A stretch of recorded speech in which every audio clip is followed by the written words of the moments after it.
सुप्रभात बच्चों। नमस्कार सभी को। प्यारे बच्चों, आज की इस कक्षा के माध्यम से हम अपनी पाठ्य पुस्तक व्याकरण के समास टॉपिक को विस्तार से पढ़ेंगे। जैसा कि आपको पता है, हमने अब तक पिछली तीन कक्षाओं में समास के बारे में अध्ययन किया था, जिसमें हमने समास के प्रमुख रूप से 4 भेदों को पढ़ लिया। सबसे पहले हमने अव्ययभाव समास पढ़ा, उसके बाद तत्पुरुष समास को पढ़ा, जिसके 6 भेद भी हमने पिछली कक्षा में पढ़े थे। तीसरा हमने क्रमधारय समास पढ़ा। चौथा समास हमने द्विगु समास पढ़ा था। उसी श्रृंखला को आगे बढ़ाते हुए आज हम इस कक्षा के माध्यम से समास के 5वें प्रकार को, जिसका नाम द्वंद्व समास है, उसके बारे में चर्चा करेंगे। सबसे पहले द्वंद्व समास की परिभाषा। जैसा कि हमने पिछले 4 समासों में भी यही बात पढ़ी थी कि प्रत्येक सामासिक पद में 2 पद होते हैं, एक पूर्व पद, एक उत्तर पद। जहां पूर्व पद अव्यय होता है उसे अव्ययभाव समास कहते हैं।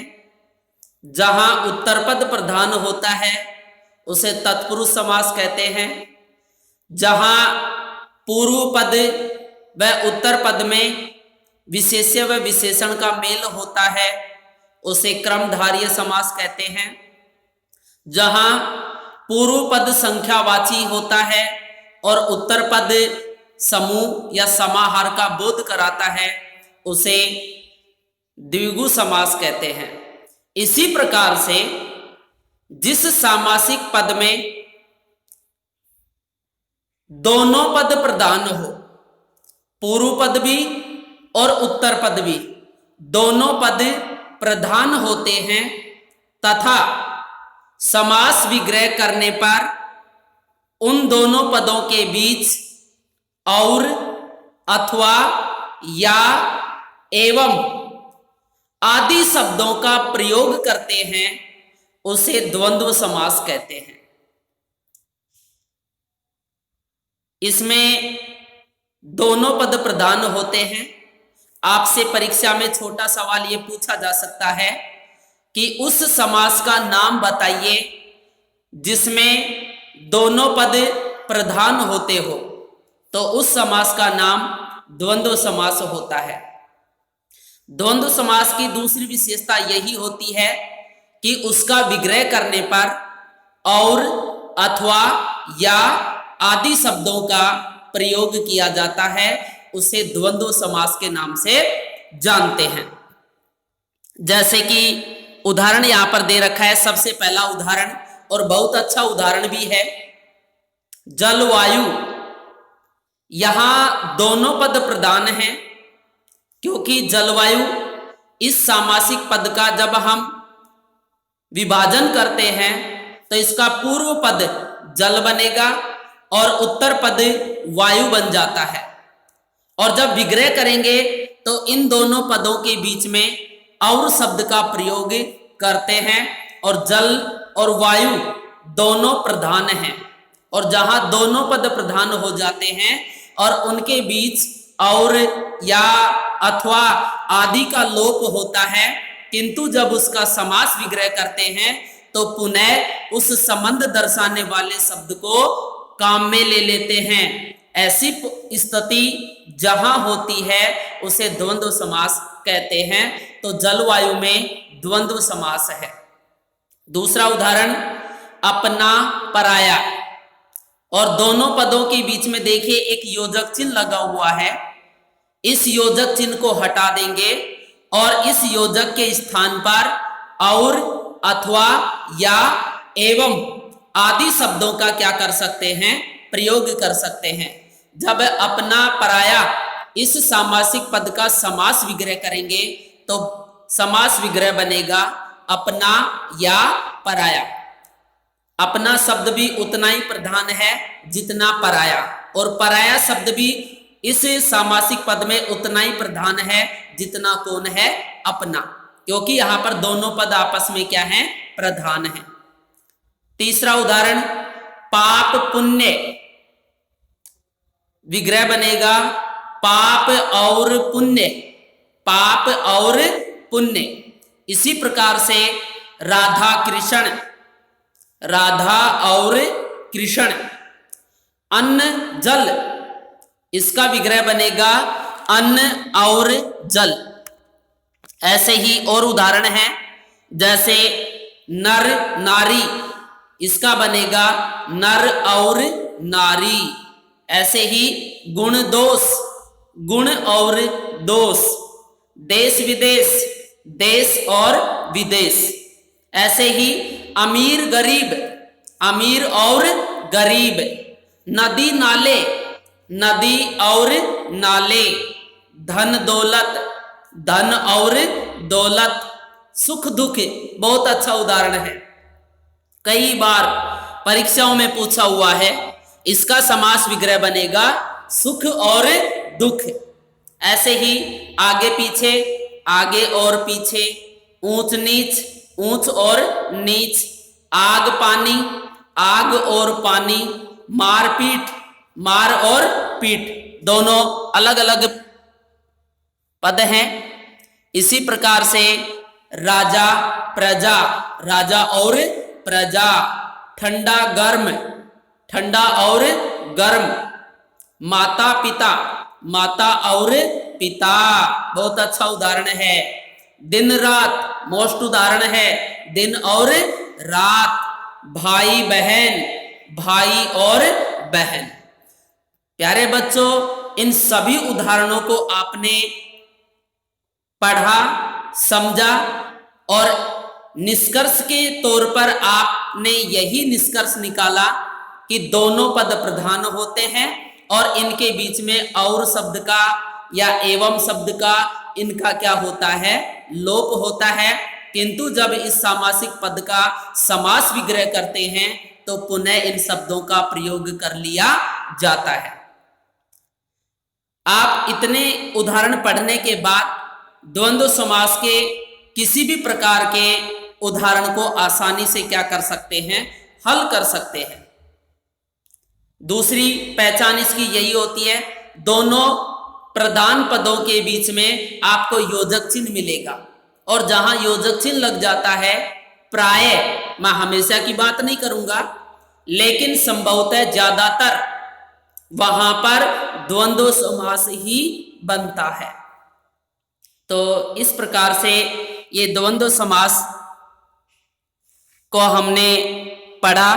अब आइए हम समास का छठा भेद, बहुत ही महत्वपूर्ण भेद है, उसको अब हम पढ़ते हैं। सर्वप्रथम इस समास की भी परिभाषा उन्हीं दो पदों से शुरू करते हैं।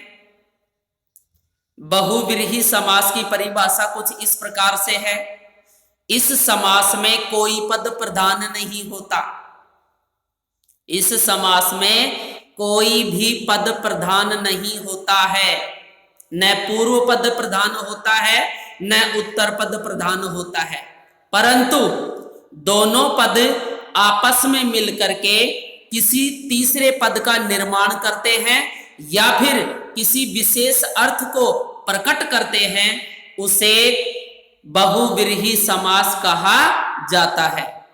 और बहुव्रीहि समास का समास विग्रह करते समय दोनों पदों के बीच में वाला, है जो, जिसका, जिसकी, जिसके, वह आदि शब्दों का प्रयोग कर लेते हैं, जिससे उसका समास विग्रह आसानी से बन जाता है। ऐसी स्थिति आपको जिस भी सामासिक पद में मिलती है, ये मान लेना वह बहुव्रीहि समास होता है, क्योंकि इसमें कोई पद प्रधान नहीं होता है और दोनों पद मिलकर के कोई तीसरा अर्थ प्रकट करेंगे, कोई अन्य अर्थ प्रकट करेंगे, कोई विशेष अर्थ क्या करेंगे, प्रकट करेंगे, या ये हम ये कह सकते हैं कि दोनों पद मिलकर के तीसरे पद का निर्माण करते हैं। ऐसे सामासिक शब्द को बहुव्रीहि समास में गिना जाएगा, माना जाएगा। जैसे आप इसका छोटा सा उदाहरण ले लीजिए, गजानन। गजानन शब्द को तोड़ेंगे तो दो पद बनेंगे, एक बनेगा गज, एक बनेगा आनन, क्योंकि इसमें दीर्घ स्वर संधि है। एक पद बन गया गज बन गया, दूसरा पद बन गया आनन, लेकिन ये दोनों पद प्रधान नहीं है, किंतु गज और आनन दोनों पद मिलकर के एक विशेष अर्थ प्रकट करते हैं, क्योंकि गजानन हम किसे कहते हैं, भगवान गणेश जी को क्या कहा जाता है, गजानन कहा जाता है, क्योंकि उनका जो मुख था, आनन का मतलब होता है मुख, चेहरा, और गज का मतलब होता है हाथी। और आप सब जानते हैं भगवान गणेश जी का, जिनकी सबसे पहले वंदना की जाती है, किसी भी मांगलिक कार्य में सर्वप्रथम गणेश जी को ही याद किया जाता है, उसी की स्तुति की जाती है जिनका मुख हाथी के समान है। इसलिए विशेष अर्थ प्रकट करने के कारण इसमें बहुव्रीहि समास है। और गजानन शब्द का जब हम समास विग्रह करेंगे तो इसका समास विग्रह बनेगा गज का आनन है जिसका, अर्थात गज है आनन जिसका। आप ऐसा भी क्या कर सकते हैं, लिख सकते हैं कि गज है आनन जिसका वह, और वह में ब्रैकेट में आपको लगाना पड़ेगा कौन सा, गणेश। ऐसा ही एक दूसरा उदाहरण है त्रिनेत्र। प्यारे बच्चों, प्रथम दृष्टि में हम इसको देखते हैं, और जैसा कि मैंने पिछले समास द्विगु समास को पढ़ाते समय भी बता दिया था कि त्रिनेत्र शब्द में पहला जो पद है वो त्रि बनेगा, दूसरा पद बनता है नेत्र वाला, और पहला पद जो त्रि है इसका मतलब होता है तीन, और पहला पद संख्यावाची बन जाता है और दूसरा पद समूह का बोध करवाता है, तो उसे द्विगु समास कहते हैं। लेकिन मैंने ये कहा था कि इसमें बहुव्रीहि समास होता है, कारण क्योंकि इसके दोनों पद मिलकर के तीसरे पद का निर्माण करते हैं या विशेष अर्थ को प्रकट करते हैं, क्योंकि जब भी त्रिनेत्र का नाम लिया जाता है तो हमारी आंखों के सामने, हमारे मानस दृष्टि पटल पर भगवान शिव की छवि बन जाती है, तो विशेष अर्थ निकलने के कारण त्रिनेत्र शब्द में बहुव्रीहि समास होगा। ऐसे ही नीलकंठ, जैसा कि हमने क्रमधार्य समास में नीलकंठ के बारे में पढ़ा था, नीला है कंठ, इतना करोगे क्रमधार्य बनेगा। लेकिन यदि इसका समास विग्रह आप ये करते हैं नीला है कंठ जिसका वह, तब कौन बनेगा, भगवान शिव जी बनेंगे, और शिव अर्थ निकलने के कारण इसमें बहुव्रीहि समास होगा। ऐसे ही हमने पढ़ा था लंबोदर, लंबा धन उदर, लंबोदर, लंबा यानी लंबा, उदर यानी पेट, जिसका लंबा पेट है, और लंबा पेट किसका है, हो सकता है आपका भी होगा, किसी का भी हो सकता है, हमारा भी हो सकता है, लेकिन लंबोदर के नाम से दुनिया में केवल भगवान गणेश जी को ही क्या किया जाता है, जाना जाता है। बहुत अच्छा उदाहरण दशानन, पहला पद संख्यावाची भले ही हो, पहला पद संख्यावाची है, 10 हैं आनंद जिसके, यानी कि जिसके 10 चेहरे हो, मुख हो, मुंह हो, उसे क्या कहेंगे, दशानन। लेकिन दशानन नाम लेते ही 10 मुखों के समूह का बोध न होकर के रावण का बोध होता है, और विशेष अर्थ रावण प्रकट होने के कारण दशानन शब्द में बहुव्रीहि समास होगा। ऐसे ही आइए चतुर्भुज, द्विगु समास लगता है, लेकिन चतुर्भुज भगवान विष्णु का बोध करवाता है, विशेष अर्थ इसका यही निकलता है, और इसका समास विग्रह बनेगा 4 हैं भुजाएं जिसके वह, कौन हो जाएगा, विष्णु हो जाएगा। पीतांबर कर्मधारय समास में भी हमने इसको पढ़ा था। पीत है जो अंबर, कर्मधारय समास, और पीत है अंबर जिसके वह, तब कौन बन जाएगा? विष्णु या कृष्ण, दोनों में से कोई भी बना सकते हैं, क्योंकि भगवान कृष्ण जी हैं वो विष्णु के ही क्या थे? अवतार थे। चक्रधर, चक्र को धारण करने वाला, चक्र को धारण करने वाला है जो वह, इतना करेंगे कौन सा समास बन जाएगा? बहुव्रीहि समास बनेगा, क्योंकि चक्र को धारण करने वाला भगवान विष्णु है। ठीक है। ऐसे ही वीणा पाणी बहुत अच्छा उदाहरण है। वीणा पाणी, चक्र पाणी, शूल पाणी। पाणी का मतलब होता है हाथ, और वीणा यानी वीणा एक वाद्य यंत्र होता है। तो जिसके हाथ में वीणा होती है, ऐसा बोलते ही विशेष अर्थ निकल करके आता है कौन? मां शारदे सरस्वती। तो वीणा है पानी में जिसके वह, कौन हो जाएगा? सरस्वती हो जाएगा। ऐसे ही श्वेतांबर, श्वेतांबर यहां पर स सपेरा वाला जो स दे रखा है वो गलत है, शंकर वाला स आएगा आधा। श्वेतांबर टुकड़े करेंगे, श्वेत अंबर, अंबर यानी वस्त्र, श्वेत यानी सफेद, सफेद है वस्त्र जिसके, अर्थात श्वेत है अंबर जिसके वह। आपने देखा होगा सरस्वती माता हमेशा श्वेत वस्त्रों को क्या करती है? धारण करती है, श्वेत वर्णों वाली। तो सरस्वती विशेष अर्थ निकलने के कारण इसमें भी बहुव्रीहि समास है। सुलोचना, सुलोचना शब्द कैसे बना है? लोचन शब्द में सु उपसर्ग जोड़ा गया है, और सु का मतलब होता है सुंदर या अच्छा, लोचन यानी नेत्रे। तो सुंदर है लोचन जिसके वह, कौन हो जाएगा? विशेष अर्थ में क्या निकल कर के आएगा? मेघनाथ जो रावण का क्या था? बेटा था, उसकी पत्नी जिसका नाम क्या था? सुलोचना, जो जिसकी गणना सतियों में की जाती है, वो भी एक पतिव्रता और सतीव्रता नारी थी। तो विशेष अर्थ प्रकट होने के कारण इसमें कौन सा समास हो जाएगा? बहुव्रीहि समास। दुरात्मा, दुर यानी बुरी, बुरा या बुरी, आत्मा यानी आत्मा। प्रथम दृष्टि में देखेंगे क्रमधारय समास लगता है, क्योंकि इसमें आत्मा की विशेषता बताई गई है कि आत्मा कैसी है? बुरी है। तो दुर है जो आत्मा, इतना कर देंगे क्रमधारय समास। लेकिन बुरी है आत्मा जिसकी वह, तो जिसकी आत्मा बुरी होती है वो व्यक्ति कैसा होता है? दुष्ट प्रवृत्ति का होता है, अच्छा नहीं होता है, दुष्ट होता है। इसीलिए दुरात्मा शब्द में विशेष अर्थ निकलने के कारण क्या बन जाएगा? बहुव्रीहि समास बनेगा। ऐसे ही बहुत अच्छा उदाहरण जो काफी बार पूछा भी गया है, घनश्याम।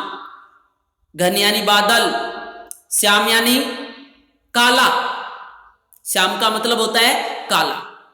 तो घन है श्याम, घन जैसे श्याम, इतना करेंगे क्रमधारय समास हो जाएगा। और ये बोल दें कि घन के समान है जो श्याम, तब भगवान श्री कृष्ण जी के लिए इसका विशेष अर्थ निकल करके आता है, क्योंकि घनश्याम और घनश्याम भगवान श्री कृष्ण जी का क्या है? पर्यायवाची शब्द है। मृत्युंजय, मृत्यु के ऊपर विजय प्राप्त करने वाला या मृत्यु को जीतने वाला, और मृत्यु को जीतने वाला एक ही है, हर हर महादेव, जिसने मृत्यु को भी क्या किया है? जीत लिया है। तो मृत्युंजय मृत्यु को जीतने वाला है जो वह, कौन हो जाएगा? शिव। निशाचर, निशा यानी रात्रि, चर यानी चलने वाला, सामान्य अर्थ निकलता है रात्रि में चलने वाला, रात्रि में घूमने वाला। लेकिन रात्रि में जो घूमता है उसे निशाचर कहते हैं। और निशाचर किसका पर्यायवाची होता है? राक्षस का, क्योंकि रात्रि के समय कौन घूमते हैं? राक्षस घूमते हैं। तो विशेष अर्थ इसका क्या निकल करके आया है? राक्षस। इसीलिए निशा में विचरण करने वाला है जो वह, तब कौन बनेगा? राक्षस। गिरिधर, गिरि को धारण करने वाला, गिरि को धारण करने वाला है जो वह है। कौन, किसने धारण किया था? वैसे तो हनुमान जी ने भी धारण किया था। और यहां गोवर्धन पूजा में गोवर्धन पर्वत को भगवान श्री कृष्ण जी ने भी अपनी उंगली के ऊपर क्या किया था? उठाया था। लेकिन गिरिधर का पर्यायवाची भगवान श्री कृष्ण जी है, तो विशेष अर्थ यहां पर क्या निकल करके आएगा? कृष्ण अर्थ निकलने के कारण यहां पर गिरिधर में बहुव्रीहि समास है और इसका समास विग्रह बनेगा गिरि को धारण करने वाला है जो वह। पंकज, पंक धन जय, पंक यानी कीचड़, जय यानी जन्म लेने वाला, जो कीचड़ में जन्म लेता है उसे पंकज कहते हैं। और विशेष अर्थ क्या निकल करके आता है? कमल। पंख में जो पैदा हुआ है या पंख में जन्म लेने वाला है जो वह कौन हो जाएगा? कमल हो जाएगा। त्रिलोचन, तीन है लोचन जिसके वह, अभी अभी हमने पढ़ा था भगवान शिव का बोध होता है। विषधर, विष को धारण करने वाला, विष को धारण करने वाला, और विष को धारण करने वाला है जो वह कौन है? सर्प है, सांप। इसलिए यहां दो कोई पद प्रधान नहीं है। हमने जितने भी उदाहरण यहां पर पढ़े हैं उन सभी में कोई भी पद क्या नहीं है? प्रधान नहीं है। लेकिन दोनों पद मिलकर के किसी विशेष अर्थ का क्या करवाते हैं? बोध करवाते हैं। इसीलिए इन प्रत्येक उदाहरणों में अन्य समास होते हुए भी बहुव्रीहि समास ही माना जाएगा। विशेष स्थिति में आप जैसा समास विग्रह करेंगे आपको उसी के आधार पर समास का नामकरण करना भी पड़ेगा। लेकिन बहुविकल्पीय प्रश्न उत्तर आ जाए और वहां पर आपसे अन्य समास का नाम भी दे दे और साथ में बहुव्रीहि समास का नाम भी दे दे, तो आपको बहुव्रीहि समास ही करना है।